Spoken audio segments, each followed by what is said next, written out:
waaw sur la loi sur la parité man je dois avouer que bi ñu yegsee ci vote bi y a eu une confusion qui s'est posée où nit ñi dañu ne en réalité le vote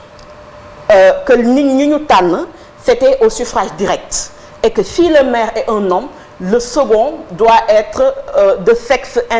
indéfini c'est-à-dire que mën na nekk góor wala mën na nekk jigéen. Et pour avouer non damay ñëw ci je prépare mon argument pour avouer man en 2014 dans la commune bi ma nekk mooy commune Sicap Liberté qui n'avait pas respecté la loi sur la parité dama leen topp justice parce que Sicap Liberté ni mu demee woon mooy le maire c'était un homme premier adjoint bi góor deuxième adjoint bi nekk jigéen troisième adjoint bi nekk góor bi ñu demee au niveau du tribunal le tribunal m'avait donné raison mais ren bi ñu ñëwee sur les interprétations parce que aussi je dois avouer que nañuy def rek en réalité qui de bonne foi mooy de dire que ils ont pris la peine d'appeler certains préfets qui leur ont dit que bu dee nu ñu koy waxeetee le suffrage est un suffrage direct parce que maire bi tey ce n'est plus les conseils qui vont voter pour eux que le premier adjoint mën na nekk sexe féminin ou sexe féminin wala góor bi ñu ñëwee foofu ci la ñu amee les informations qui sont sorties je reviens non mais baal ma mais Aïda man foofu am naa fa problème je ne confirme je te donne les infos mais dama problème la am foofu waaw mën naa la bàyyi aussi nga jox ma information mais man problème bi moom nga baal ma s'il vous plaît maa ngi excuser aussi le fait que ma dagg la mais je peux pas comprendre yow nga dund ko Sicap Liberté ba porter ci plainte ba am ci succès alors nga ñëw ville de Dakar nga bëgg ko épouser nga bëgg si moo tax may la da nga ma dagg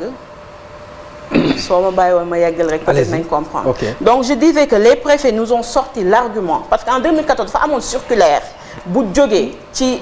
le ministre allez-y Aïda maa lay déglu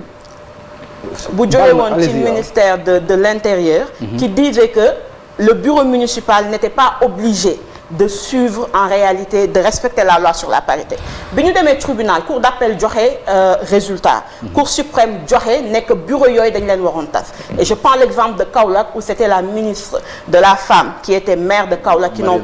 qui n'ont jusqu'à présent pas changé et d'autres mairies donc ren bi ñu ñëwee damay wax rek ci confusion bi ñu nekkoon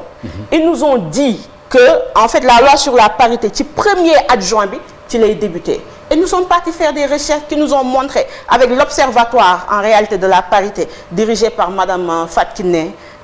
Diop je pense avec l'AMLD avec le COSEF avec l'AGF qui ont donné la bonne version mais bi la bonne version di ñëw ba ñuy am pour mën a positionner fekk na le bureau en réalité de la ville de Dakar voté nañ ko moo tax ma ni la c'était pas parti d'une mauvaise intention mais c'était les informations qu'on avait. Donc doo porter plainte cette fois-ci. Du moins. doo porter plainte cette fois-ci. Ce sera à ma discrétion, Inch'Allah.